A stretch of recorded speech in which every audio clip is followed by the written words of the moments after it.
अब जबकि नूर अकल और होश की बातें करने लगी थी, ये बूढ़ा जंगली इस तरह उस पर सवाल किए जा रहा था जिस तरह थानेदार मुश्तिबा और मुलजिम से तफ्तीश करता है। उसने नूर से उसकी माँ के मुतल्लिक पूछना शुरू कर दिया। उस बूढ़े को हम जंगली समझते थे, लेकिन वो जंगली ज़रूर था, जाहिल नहीं था। उसके सवालों और जिरा से नूर ने पहला इंकशाफ ये किया कि उसका बाप गरीब और बुद्धू सा आदमी है और माँ तेज़ तरार और खुश तबा औरत है। जवानी में वो भी नूर जैसी हसीन होगी। अहमद अली चूंकि इस गांव का रहने वाला था, इसलिए उसने उसकी तस्दीक की कि नूर अपने माँ बाप और अपनी माँ के मुतल्लिक जो कुछ कह रही है वो बिल्कुल सही है। बूढ़े जंगली ने नूर पर अजीब अजीब किस्म के सवाल फेंकना शुरू कर दिए। उस पूछगुछ से यह इंकशाफ हुआ कि नूर का बाप अपने काम काज को निकल जाया करता था और एक बड़ा खूबरू और जवान जंगली कभी कभी हमारे घर आया करता था। मेरा ख्याल है कि वो मेरी पैदाइश से पहले भी इसी तरह आता रहा है। मैं 4-5 साल की हुई तो मेरी अकल बेदार हो गई। ये खूबसूरत जंगली मुझे अपनी गोद में बिठाकर बहुत प्यार किया करता था। मुझे अब याद आता है कि मैंने उन्हें एक बार अपने मकान के एक कमरे में एक ही चारपाई पर इकट्ठे बैठे देखा था। मेरी माँ का सर उस जंगली के कंधे पर था।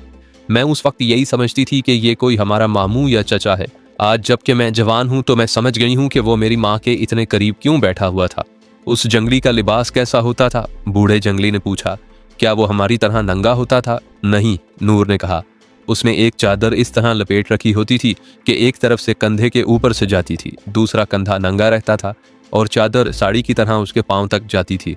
नूर ने बूढ़े के एक सवाल का जवाब देते हुए कहा, मुझे अब याद आता है कि उस खूबसूरत जंगली ने मेरी माँ से कहा था कि मेरी बेटी अब मुझे दे दो या तुम मेरे साथ चलो, ये खाविन तुम्हारे काबिल नहीं है। मैं तुम्हें कई बार कह चुका हूँ कि तुम हम में से नहीं हो।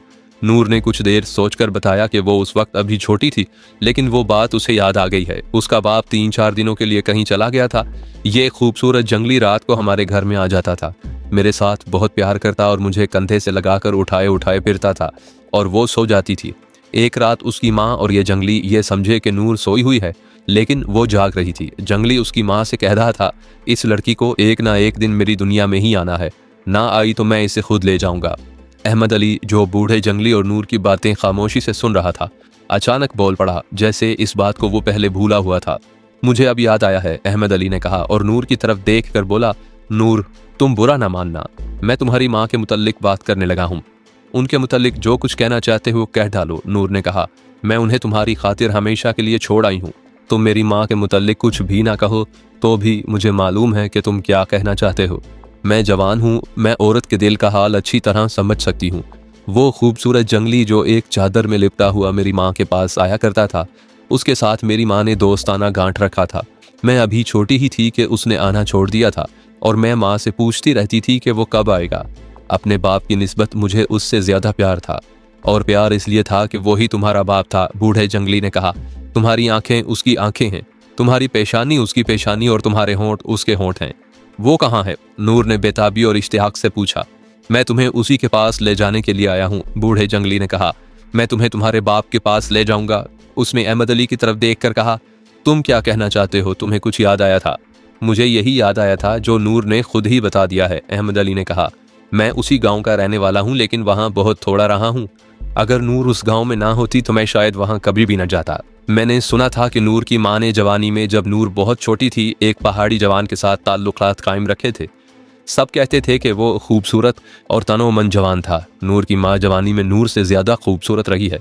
नूर का बाप बहुत ढीला और भद्दा आदमी है, जवानी में भी ऐसा ही था। अहमद अली सामने बड़े रोब से कहा, क्या उस बूढ़े को तुम अपना हाकिम या पुलिस कप्तान समझते हो? तुम मुल्जिमों की तरह उसे बयान क्यों दे रहे हो? इस बूढ़े ने हमारी लड़की पर अपना शैतानी अमल किया था। मैं इससे इस बेइज्जती का बदला लूंगा। मुझे इन जंगलियों से कोई खतरा नहीं, तुम इनसे ना डरो। मैं जानता था कि अहमद अली क्यों बयान दे रहा था। वो नूर से गुलू खलासी करवाने की कोशिश में था। मैं आपको सुना चुका हूँ कि उसने बाम के हाथ नूर को बेच डाला था। वो इस कोशिश में था कि नूर उस बूढ़े के साथ चली जाए। हम दोनों, मैं और अहमद अली, बदी के उस मुकाम तक जा पहुंचे थे जहां मोहब्बत और प्यार के जज्बात गहरी नींद सो जाया करते हैं। अहमद अली के दिल में नूर की मोहब्बत मौजूद थी, लेकिन वो जराइम की वादियों में पहुंच चुका था जहां वो नूर को अपने पाँव की जंजीर समझता था। अहमद अली ने साम को जवाब न दिया। नूर बोल पड़ी, मुझे इस बुजुर्ग के साथ जाना है। नूर ने ऐसे लहजे में कहा जैसे वो सोकर उठी हो और उसकी नींद पूरी ना हुई हो। इसकी रूह कहीं और है, बूढ़े ने कहा, यहाँ ये कैद है। साम, तुम गुस्से में हो, तुम रूहों के मामले को नहीं समझते। हाँ, मैंने इस पर अमल किया था जिसे तुम काला जादू कहते हो। ये इसलिए किया था कि तुम इस लड़की को बातों से वापस नहीं करोगे जैसा कि अब कर रहे हो। मुझे मालूम था कि ऐसे ही गुस्सा करोगे जैसे अब कर रहे हो। मैंने ये तरीका इख्तियार किया कि इसकी रूह को अपने कब्जे में लिया और इसे खूनखार इसलिए बनाया था कि इसे कोई रोक न सके। मैं मानता हूँ कि इसे अहमद अली से मोहब्बत है, लेकिन इसकी रूह जब हमारी बस्ती में आई तो इसे अपनी खून का रिश्ता याद आ गया। इसकी रूह में अपने बाप की मोहब्बत जाग उठी। तब इसने जाना कि अहमद अली ने इसे अपनी मोहब्बत की जंजीरों में कैद कर रखा है। इससे ये अहमद अली को कत्ल करने पर उतर आई। मैं इसके हाथों किसी को कत्ल नहीं करवाना चाहता था। तुम्हें अपने इल्म से पूरी वाकफियत नहीं, साम ने कहा। तुम कत्ल करवाना चाहते थे या नहीं, ये कत्ल करने पर उतर आई थी। दूर से ये पता नहीं चलाया जा सकता, बूढ़े ने कहा, लेकिन मुझे ये पता चल गया था कि किसी ने इससे खूनखारी निकाल दी है, लेकिन ये असली हालत में नहीं आई। मैंने इसका जो पुतला बनाया था वो मुझे सब कुछ बता रहा था। मैंने पुतले के दिल में एक कांटा उतारा था, ये कांटा आधे से ज्यादा खुद ही बाहर आ गया। तुम खफा ना हो साम, तुम हमारी बातें और हमारे अमल नहीं समझ सकते। इस लड़की से मैंने अपना सारा असर उतार लिया है। फैसला इस पर छोड़ो कि ये कहाँ जाएगी। मैंने सिर्फ ये किया है कि इसकी रूह में एक पुरानी मोहब्बत बेदार कर दी है। मैं वहीं जाऊंगी, नूर ने गनूदगी की हालत में कहा। मैं किसी को कत्ल नहीं करूंगी, मुझे जाने दो। तुम्हें वहीं ले जाएंगे लड़की, बूढ़े ने उसे कहा। मैं इन्हें समझा लूंगा कि मैं तुम्हें क्यों ले जा रहा हूँ। मेरे दोस्तों, हमारा एक सरदार होता है जो देवता भी बन जाता है, उसे हम पोनांग कहते हैं। हमारा ये आदमी जो नूर की माँ के पास जाया करता था, हमारे पोनांग का बेटा था। उसे शहर की हवा लग गई थी। उसने एक बार अपने बाप से कहा था कि एक गांव की एक बड़ी खूबसूरत लड़की उसके साथ उसे इतनी मोहब्बत हो गई कि उसे वो अपने साथ लाना चाहता है। उसने ये भी बताया था कि लड़की खाविंद वाली है। पोनांग ने उसे कहा कि बाहर की लड़की कबीले में नहीं आ सकती। वो लड़की खाविंद वाली भी थी, इसलिए उसे कबीले में नहीं लाया जा सकता था। पोनांग ने अपने बेटे से कहा कि उसे पोनांग बनना है और उसके लिए अपने कबीले में एक से एक खूबसूरत लड़की मौजूद है, लेकिन वो दूर दराज गांव में किसी लड़की के पास जाता रहा है। ये आज पता चला है कि वो लड़की कौन थी। वो नूर की माँ थी। हमारा पोनांग मर गया तो उसका ये बेटा पोनांग बन गया, लेकिन उसका अंजाम बहुत बुरा हुआ। उसे गुनाह की ये सज़ा मिली कि एक रोज़ कहीं चला गया। शाम को हमारे एक आदमी ने आकर बताया कि पोनांग को एक शेर ने मार डाला है। हमारा हर एक आदमी उधर को दौड़ पड़ा। सबके हाथों में बांसों की बर्छियाँ थी। वो जगह दूर थी, वहाँ गए तो शेर हमारे पोनांग को बैठा खा रहा था। हमारे आदमियों ने दूर दूर से उस जगह को घेरे में ले लिया और बर्छियाँ ताने हुए आगे बढ़ने लगे। शेर को उस वक्त पता चला जब घेरा तंग हो चुका था। शेर बड़े गुस्से से गुर्राया और हर तरफ देखकर एक तरफ को दौड़ा। पीछे से और पहलुओं से हमारे आदमी उसकी तरफ दौड़े। एक ही बार कई बर्छियाँ उसके जिस्म में उतर गईं।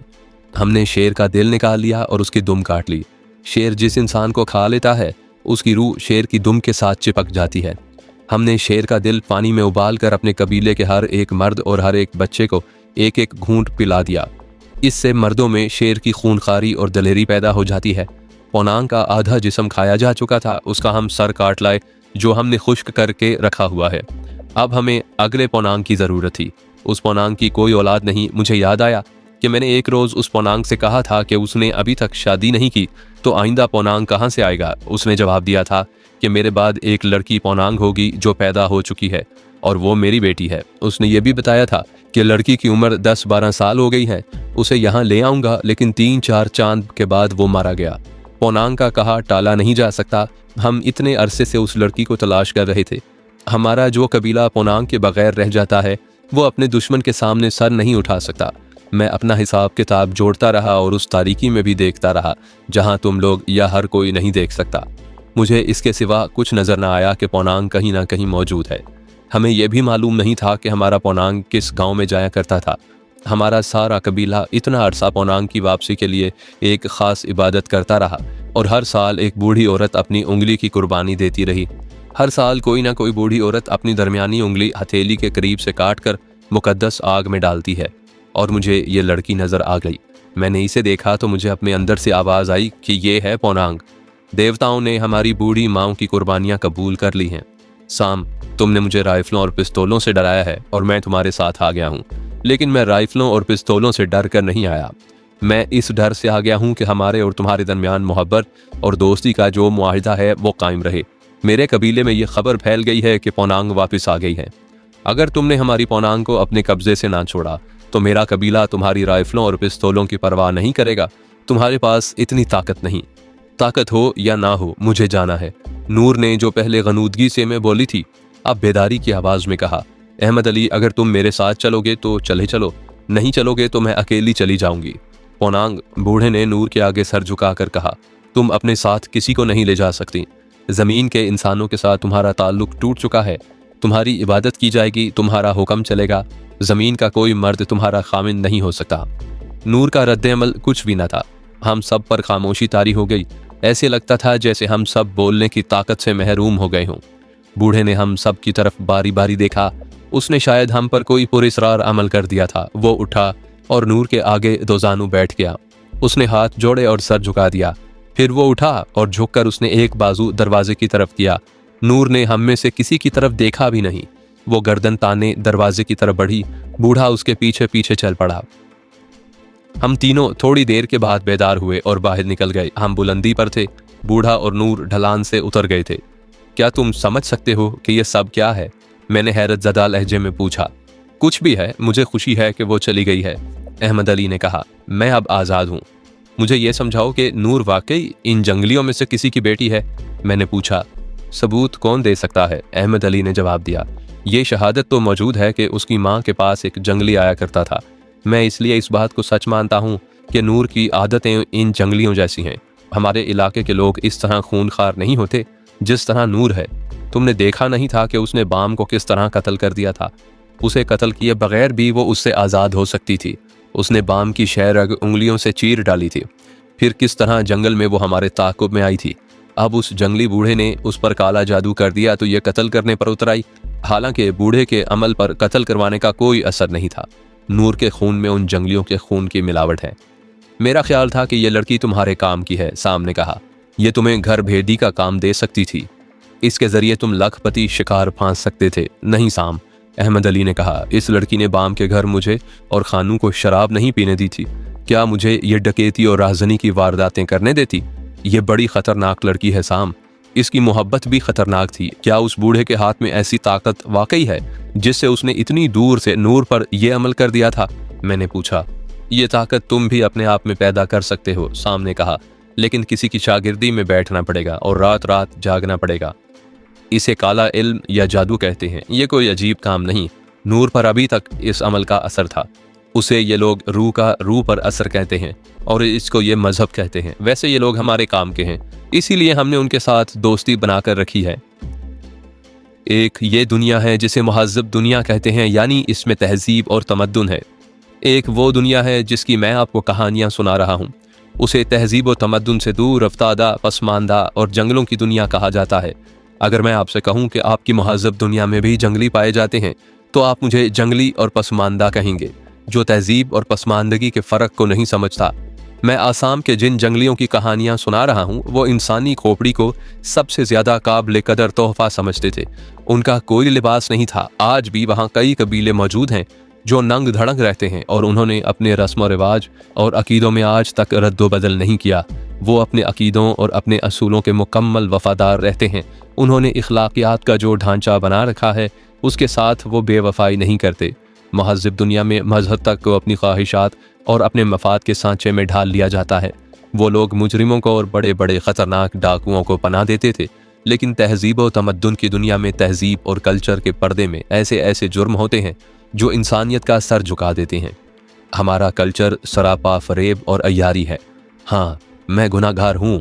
मुझे हक नहीं पहुँचता कि किसी गुनाहगार पर उंगली उठाऊं, लेकिन मुझ पर आप उंगली उठाएंगे तो मैं आपकी दाढ़ी में से वो तिनका निकाल कर दिखाऊंगा जो आपने उसमें छुपा रखा हुआ है। आपने वो वाक़या तो सुना होगा कि एक गुनाहगार को संसार करने लगे तो हज़रत ईसा अलैहिस्सलाम हजूम के सामने आन खड़े हुए। उन्होंने कहा कि पहला पत्थर वो मारे जिसने कभी कोई गुनाह ना किया हो। जिन लोगों ने गुनाहगार को मारने के लिए पत्थर उठा रखे थे उनके हाथों से पत्थर गिर पड़े। मैं भी गुनाहगार हूँ, लेकिन मुझे अपने गुनाहों पर नाज नहीं। मैं ऐसी बातें क्यों कर रहा हूँ? दिमाग माऊफ सा हो जाता है, लेकिन मुझे कोई परेशानी नहीं होती। परेशान वो होते हैं जो अपने गुनाहों की गठड़ी किसी और के सर पर रखने की कोशिश करते हैं। मैंने आज अपने गुनाहों का अंबार सामने रख लिया है। मेरे आंसू इस अंबार को अपने साथ बहा ले जाने के लिए काफ़ी नहीं। मेरी आहें इस अंबार को उड़ा नहीं सकती, लेकिन मैं अपने आप से ये नहीं कहता कि मालूम नहीं मेरे सामने ये ढेर कौन लगा गया है। मैं हर किसी से कहता हूँ कि ये मेरे गुनाहों का ढेर है। मैं ये आपको क्यों दिखा रहा हूँ? इस सवाल का जवाब आप खुद ही मेरी कहानी में तलाश कर लेंगे। क्या आपने कभी अपने ज़मीर का सामना किया है? कभी करके देखिए।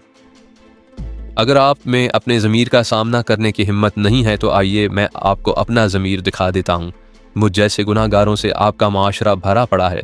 नूर उस जंगली बूढ़े के साथ जा चुकी थी जिसका नाम मुझे कभी भी मालूम ना हो सका। वो उसी बूढ़े के ज़ेरे असर चली गई थी, वरना अहमद अली की मोहब्बत का असर उस पर इतना ज़्यादा था कि उसकी खातिर वो 2 मर्दों को कत्ल कर चुकी थी। मुझे उसके जाने का कुछ दुख सा हुआ, लेकिन अहमद अली खुश था। ये तो मैं आपको बता चुका हूँ कि अहमद अली के दिल में रहम और खलूस का जज्बा बहुत ही कम था। वो मुझे कहा करता था कि अपने पाँव में किसी की जंजीर ना डाल लेना। मुझे नूर के मुताल्लिक कुछ और सोचने का मौका नहीं मिला क्योंकि साम ने अपनी बात शुरू कर दी थी। वो हमें बता रहा था कि ये इलाका कैसा है और ये जंगली कैसे हैं। इस इलाके के मुताल्लिक तो मैं आपको बहुत कुछ बता चुका हूँ। उन जंगली कबाइल के मुताल्लिक साम ने बताया कि उनके साथ उन्होंने एक मुआहिदा कर रखा है।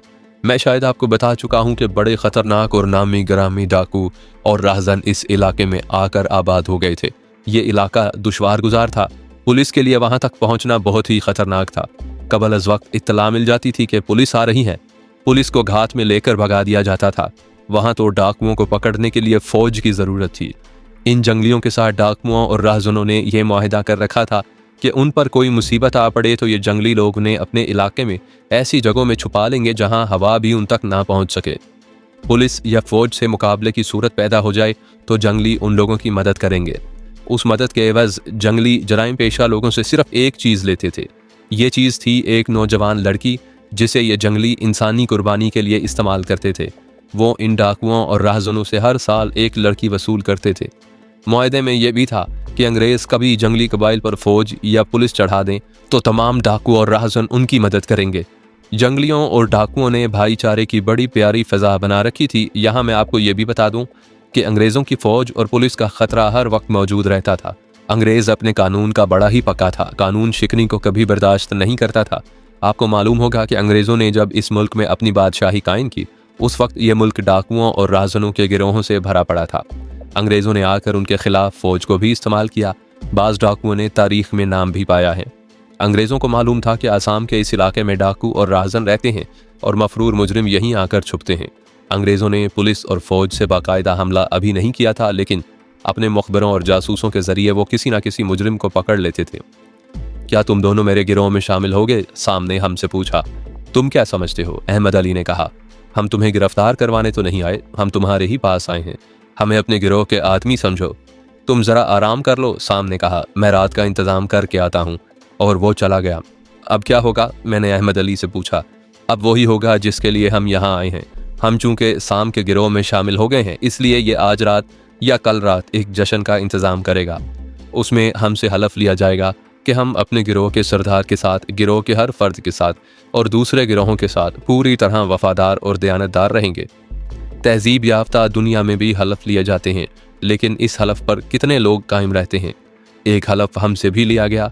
अहमद अली ने मुझे बताया कि यहाँ हलफ की खिलाफ वर्जी की सज़ा मौत है।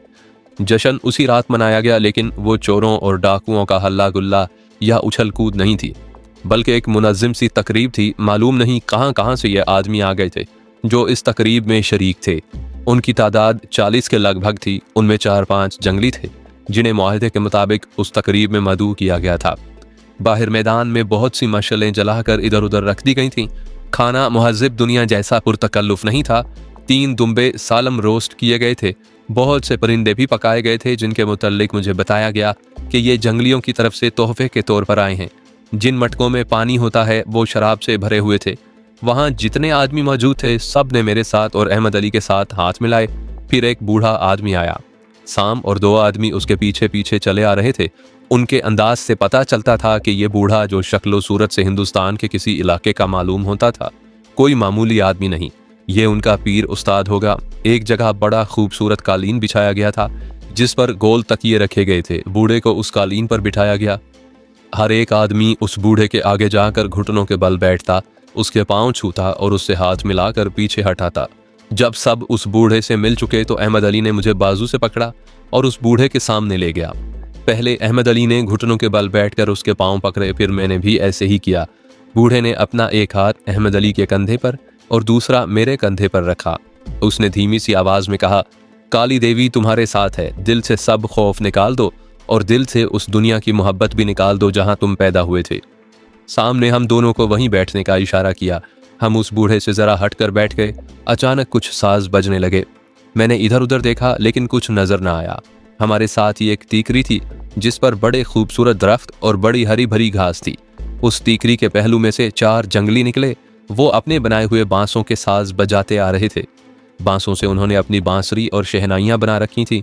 उन 4 साजिंदों के पीछे 2 आदमी थे। दोनों के पास ढोलकियां थीं जो वो बजाते आ रहे थे।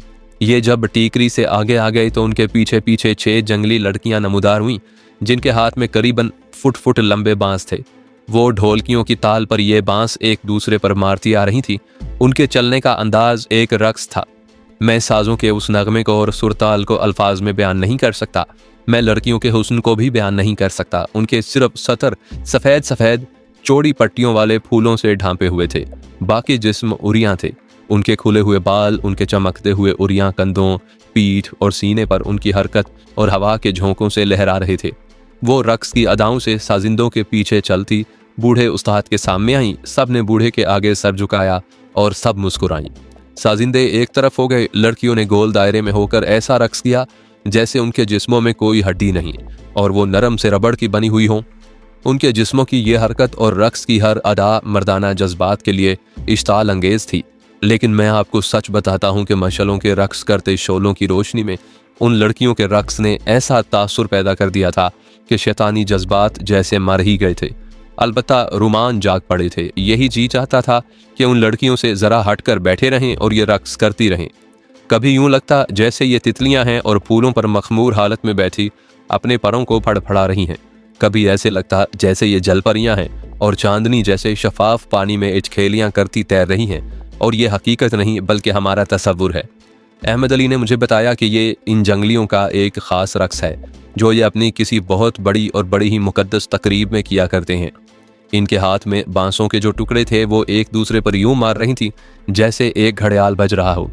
आखिर में उन्होंने हमारे बूढ़े उस्ताद के इर्द गिर्द एक चक्कर लगाया और उसके सामने आकर सब ने सर झुकाए और वो रक्स की अदाओं ही से उधर को चल पड़ी जिधर से आई थीं। अब तो साफ पता चलता था कि ये हैं ही जलपरियां जो पानी में तैरती जा रही हैं। वो अपने साजिंदों के साथ उसी टीकरी के पहलू में गायब हो गईं जिधर से नमूदार हुई थीं। फिर साज भी खामोश हो गए। वहाँ जो 40 के लगभग आदमी मौजूद थे वो सब चोर, उचक्के, डाकू और राहजन थे। मैं तस्लीम नहीं कर सकता था कि उन लोगों का ज़ौक़ और शौक़ इतना लतीफ़ हो सकता है। किसी ने भी उन लड़कियों पर आवाज़ नहीं कसी, ना बदतमीज़ी की कोई हरकत की।